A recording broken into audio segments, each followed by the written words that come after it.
안녕하세요, 여러분. 오늘부터는 3단원 창의적 사고와 문화활동에 대해서 공부하고자 합니다.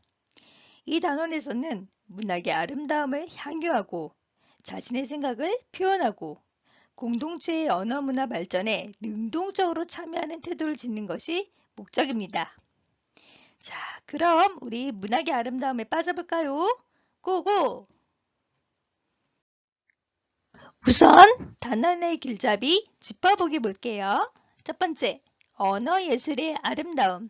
자, 여기서는요, 여러분들이 문학의 개념에 대해서 배울 겁니다.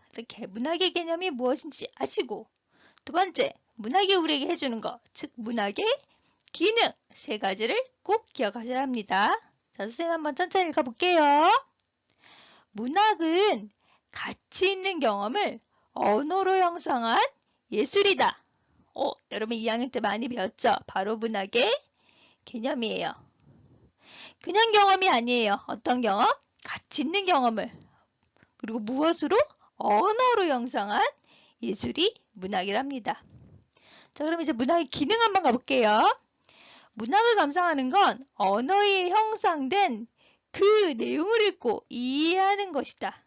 즉 뭐냐면 문학 속에는 인간이 있을 수도 있고요. 세계가 있을 수도 있어요. 그것을 여러분들이 읽고 그것을 이해할 수 있어요. 즉 인간과 세계에 대해서 인식할 수 있는 인식적 기능이 있습니다. 다음 읽어볼게요. 작가의 생각을 비판적인 관점으로 바라보고 평가하고 주체적으로 능동적으로 활동할 수 있다. 자, 이건 뭐냐면요. 여러분들이 그냥 읽고 그냥 그렇구나 하는 게 아니라 그걸 여러분들 스스로 뭔가 의미를 깨닫고 그리고 그거를 여러분 삶에 적용하는 즉 그래요. 문학이 하나의 윤리적 기능을 할 수도 있다 라는 거예요. 자, 그 다음에 읽어볼게요. 이때 공감을 바탕으로 한 비판적 수용의 과정에서 또한 깊은 미적 감정을 느끼게 되며 다양한 문학 지식과 어울려져 마음의 감동과 성찰을 불러일으키게 된다. 솔직히 우리가 문학 작품을 읽을 때 이게 더 강하죠. 제일 강할 거예요. 이게 바로 우리 마음에 일어나는 감정들, 정서적 그리고 미적 기능에 해당합니다. 그리고 이러한 심리적 상호작용은 나아가 대상을 바라보는 상상력을 길러주고 일상에서의 인식 경험을 확장시켜준다. 앞에 있는 말이죠. 자, 그러면 여러분 반드시 문학의 개념 뭐 있는지 기억하시고 기능 세 가지 인식 기능 그치 그리고 판단할 수 있는 윤리 기능 그리고 아름다움 미적 기능 세 가지 꼭 기억하셨어요. 네. 다음 두 번째 가볼게요. 창의적 표현과 소통. 얘들아 소통한대 소통. 그럼 누구랑 소통할까? 문학이라면 느껴지는 게 있지. 그치? 작가랑 누가? 독자가 문학이란 매개체를 갖고 소통할 것 같죠? 자, 그럼 한번 읽어볼게요. 문학 작품에는 다양한 인물과 집단이 사회 혹은 세계를 형성하면서 저마다의 삶과 가치관을 통해 갈등하고 화합하며 생활하는 모습을 형성하고 있다. 이때 작가는 작품 속의 갈등을 통해 사회의 한계나 모순을 폭로하거나 지향하고자 하는 모습을 제시한다. 누구한테 제시하겠니? 그치, 독자한테 제시하는 거예요. 그리고 이때 우리 누구예요? 독자예요. 독자는 작가에 제시되는 다양한 인물과 사회, 문제의식, 그리고 세계관, 가치관을 이해하고 자신의 관점에서 비판적으로 판단함으로써 문학작품을 감상할 수 있다. 네, 바로 소통은 작가와 독자가 문학을 매개체로 한다는 거예요. 그 다음에 중요한 거는 이 소통하면서 우리가 그렇구나 하면서 작가를 말하고 하는 거를 작가가 말하고 하는 거를 그냥 무비판적으로 보면 안 돼요. 어떻게 해야 돼요? 창의적으로 받아들여야 돼요. 자, 그래서 요게 포인트예요. 요게 창의적 포인트. 이게 뭐냐면 이를 통해 가치가 있다고 판단하는 내용을 골라 자기의 관점, 방법에 맞는 형식, 맥락, 매체 등에 의해서 뭐 할 수 있대요? 그래요. 재구성하거나 아예 새로운 작품을 창작함으로써 자신의 생각을 타인과 공유하고 소통하는 계기를 마련할 수 있다. 요거는 선생님이 왜 별표 쳤냐면 우리가 2개의 시를 배울 거예요. 그런데 한 시를 다른 시가 재구성한 거예요. 그럼 무엇에서 재구성됐는지도 한번 좀 이따 살펴볼게요. 다시 한번 얘기하면 창의적 표현에는 그래 재구성, 내용, 형식, 맥락을 아예 바꾸는 거예요. 그 다음에 새롭게 뭐? 그치, 창작. 아예 새롭게 만드는 거예요. 이런 방식이 있다. 알아두세요. 세 번째, 공동체와 언어 문화. 언어 문화 처음 보죠. 한번 요 개념이 무엇인지 여러분들이 좀 살펴보면 좋을 것 같아요. 언어 문화라는 것은 의사소통 상황에서 언어로 이루어지는 모든 문화를 말한다. 이게 뭐야? 라고 하시죠? 그 다음 가볼게요. 언어는 그 자체로 문화를 내포하기도 하고 그것을 사용하는 언어 공동체의 문화적 산물이 되기도 한다. 즉 이게 뭐냐면요. 우리가 문화라는 큰 개념이 있어요. 근데 그 개념 아래 뭐가 있어? 언어가 있어. 근데 알고 보면 언어도 문화라는 거죠. 그 얘기를 합쳐놓은 거예요. 그러면 얘들아 언어를 그냥 막 써야 될까? 우리 문화를 막 쓰는 건 안 되죠. 그래서 마지막 보시면 의사소통 문화에 대한 비판적 언어 인식을 통해 문제점을 찾고 이를 바람직하고 발전적 방향으로 개선함으로써 우리 문화를 더욱 세련됐고 풍부하게 가꾸는 태도를 기르도록 한다. 즉 여러분들 우리말 욕하고 그러면 우리 문화가 더럽혀지는 거예요. 우리 문화, 우리 언어를 잘 가꾸자라는 거예요. 그런데 여기서 잠깐 공동체의 언어 문화가 들어있는 게 뭐가 있을까요? 예, 맞아요. 전통적 수사 방식이 있어요. 그리고 여러분들이 쉽게 얘기할 수 있는 건 속담. 네, 여기도 우리 문화가 들어있죠. 예, 그리고 관용어. 여기도 우리의 문화가 들어있다 알 수 있습니다. 첫째, 문학의 아름다움과 창의적 사고. 첫 번째 작품, 산이 날 에워싸고 한번 보겠습니다. 선생님 시 볼 때 맨 처음에 그치 제목 보랬죠. 산이 날 에워쌌대요. 자, 산이라는 건 말 그대로 산일 수도 있어요. 하지만 산이면 도시가 아니라 그래 뭔가 자연. 그리고 자연이라는 건 뭔가 인위적인 게 아니라 흘러가는 어떤 섭리. 그리고 조금 더 나가면 섭리라면 넓게 보면 그래 절대적 존재. 이런 존재가 나를 애웠었대요. 뭔가 푹 안아주는 느낌이죠. 그러면 나에 대해서 나쁜 말을 할까 좋은 말을 할까? 뭔가 좋은 말 해줄 것 같아요. 해볼게요. 산이 날 에워싸고 씨나 뿌리며 살라한다. 밭이나 갈며 살라한다. 자, 산이요. 나를 에워싸고 뭔가 말을 해요. 그런데 산이 말을 한데 기본적으로 무슨 법일까? 그치. 의인법이야. 그리고 산이 말을 한다? 얘 말을 건네는 방식. 그리고 저렇게 말하고 있죠. 이게 뭘까요? 어떤 인용 방식일 수도 있고요. 그리고 중요한 거는 산이 말한다는 건 진짜 산이 뭐 나한테 말할 수 있지만 그치 내가 그렇게 살고 싶은 나의 어찌 보면 지향점일 수도 있어요. 그거를 직접 표현했어? 간접 표현했어? 그치 간접적으로 표현하고 있다. 이게 가장 키포인트예요. 그러면 이제 뭐라고 말하는지 한번 가볼게요. 자, 씨나 뿌리래요. 밭이 나갈래요. 자, 씨하고 밭은 뭘까요? 그래, 우리가 먹을 수 있는 거죠. 근데 이게 막 뭔가 배부르고 풍족하게 먹는 것 같아요? 예, 그건 아닐 것 같아요. 뭘까? 그치, 최소한의 생계 유지 같아요. 그러면 이 말은 산이 나보고 뭔가 풍족하게 살라는 게 아니라 최소한의 삶.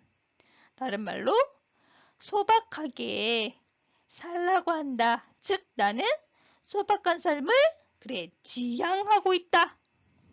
자, 그 다음 또 가볼게요. 어느 짧은 산자락에 집을 모아 아들 낳고 딸을 낳고 흙담 안팎에 호박도 심고 들찔레처럼 살아라 한다. 쑥대밭처럼 살아라 한다. 자, 이건 좀 살라는 내용이 많아요. 근데 먼저 짧은 산자락에 있으래요. 얘들아, 이게 만약에 산이 길면 사람이 올라가기가 힘들지. 근데 이렇게 짧으면 충분히 올라갈 수 있어. 그리고 나 혼자만 아니라 여러 사람이 같이 올라갈 수 있지. 그리고 집을 모으래. 그럼 혼자가 아니라 그래 같이 살라는 거야. 즉 공동체 생활을 해라. 혼자 사는 게 아니다. 그리고 아들 낳고 딸 낳고 호박도 심고. 얘들아, 이건 뭘까? 그래, 인간은 이렇게 사는 거야 라는 어떤 인간적, 소박한 인간적 모습이에요. 이건 나쁜 게 아니야. 그냥 인간이라면 이렇게 살아가는 거, 순리대로 살아가는 모습이에요. 그리고 여기 들찔레처럼 살아, 쑥대밭처럼 살아라. 예. 요거는 들찔레, 쑥대밭. 뭔가 느낌이 어때? 따가워요. 뭐야, 쑥대밭 안 좋아 보여. 이런 게 아니지. 지금 전체적으로 느낌이 좋잖아. 그러면 이거는 자연스럽게 살라는 거죠. 얘들아, 뭔가 인공적이지 않지 않니? 장미꽃만 튤립꽃이 아니라 들찔레, 쑥대밭 하면 뭔가 자연적인 삶. 그럼 이건 뭐냐면 인간적 삶으로 살아가고, 그리고 저 들찔레 쑥대밭처럼 자연과 함께, 어려운 말로 자연과 그래 동화되는 삶을 살아가라 라고 얘기하고 있어요. 자, 마지막. 산이 날 에워싸고 그물달처럼 사위어지는 목숨. 금음달처럼 살아라. 금음달처럼 살아라 한다. 마지막엔 좀 뭔가 이상하네요. 금음달? 좋아 보여? 안 좋아 보여? 선생님, 금음달은 뭔가 이상해요. 어두워 보여요. 막 소멸의 이미지예요. 그럴 수도 있어요. 근데 얘들아, 보면 초승달, 선생님 잘못 그렸지. 초승달, 그 다음에 반달, 그 다음에 보름달, 그 다음에 또 어떻게 되니? 또 반달, 그 다음에 그치, 금음달. 이게 순서예요. 즉 금음달은 막 소멸이 아니라 이거 다음에 또 다시 어떻게 돼? 다시 초승달로 되죠. 즉 뭘 것 같아? 그래, 순리야, 순리. 이게 순리대로 살아라 한다. 그렇죠. 그리고 좀 어렵게 말하면 자연의 섭리에 따라 살아라 한다.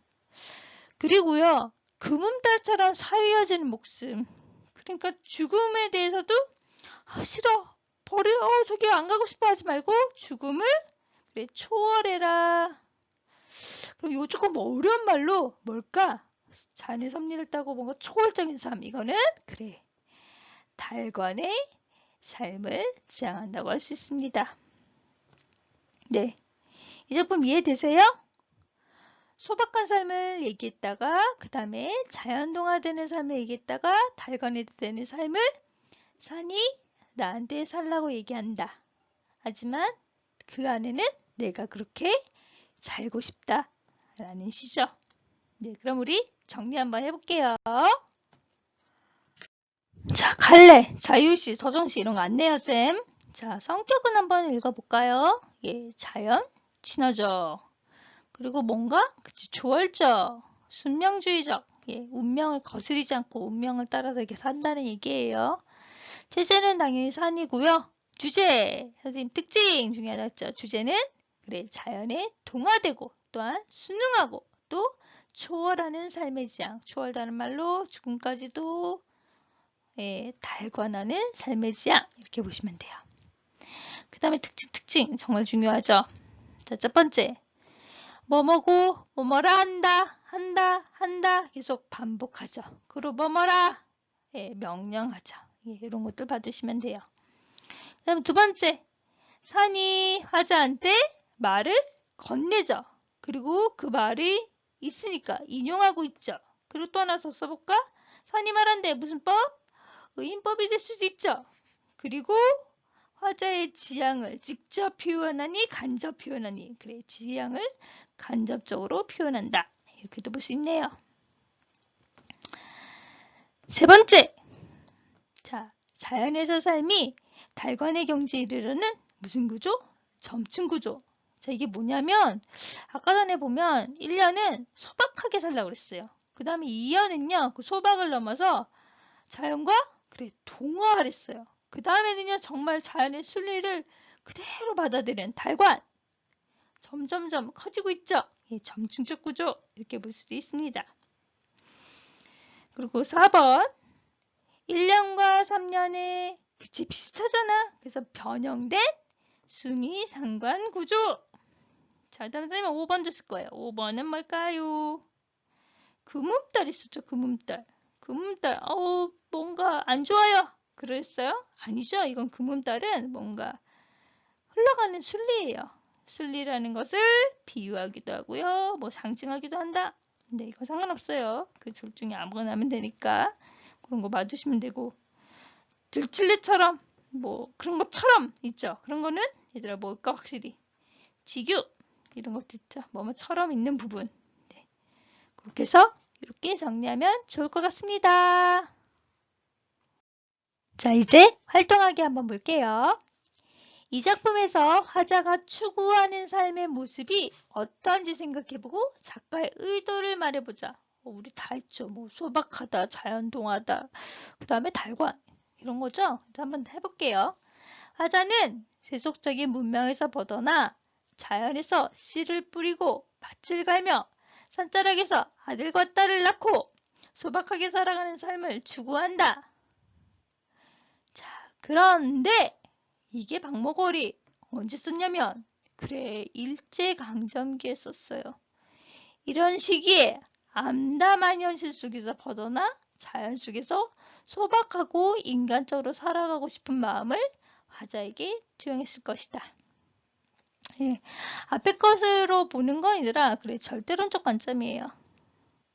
그랬을 때 뭐 아까 전 선생님이 얘기한 소박, 자연동화, 달관 그렇게 되지만 이게 시대 배경을 딱 노는 그래 반영론이 된다면 또 얘기가 더 약간 의미가 있게 되죠. 자, 그 다음에 이 작품의 시어가 의미하는 바를 써보자. 선생님이 얘기했던 그것도 그대로 나왔네요. 들칠래 쑥대박. 좋은 거랬어, 나쁜 거랬어. 얘들아 여기서는 뭔가 나를 에워싸고 말하기 때문에 나쁘게 말하지도 않아서 하니 그래서 좋은 느낌이야. 그러면 뭐냐면 그치 거친 자연에서의 이리저리 자연스럽게 살아가는 것. 즉 자연동화를 얘기합니다.